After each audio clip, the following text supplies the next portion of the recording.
دیکھیں ماضی میں خدا کے لوگوں کو دانت اور ناخن سے لڑنا پڑتا تھا، اور جب تک ایک قوم خدا کے لوگ نہیں ہے وہ دانتوں اور ناخن سے لڑیں گے۔ دیکھیں خدا یہاں کیا کہتا ہے، کیونکہ جنگ میں مسلح مردوں کے تمام سلاح اور خون آلودہ کپڑے جلانے کے لیے آگ کا ایندھن ہوں گے۔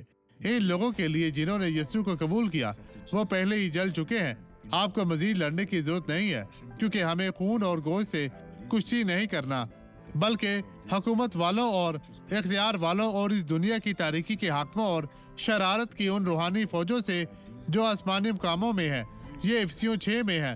پالوس اس کے بارے میں بات کرتا اور کہتا ہے، یہ کپڑے یہ قدیم ہوں گے، جہاں جاؤ گے کپڑے جل جائیں گے اور خون آلودہ کپڑے جلانے کے لیے آگ کا ایندھن ہوں گے۔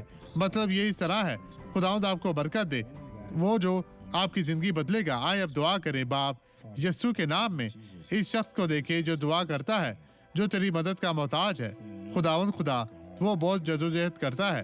میں اپنی تمام زندگی میں موجود ہر طرح کی بدی مشکل پریشانی سے ان لوگوں کو برکت دیتا ہوں، اور میں کہتا ہوں کہ زندگی ان لوگوں کو برکت دے، نجات دے یسوع کے نام میں، اور آپ کہیں آمین۔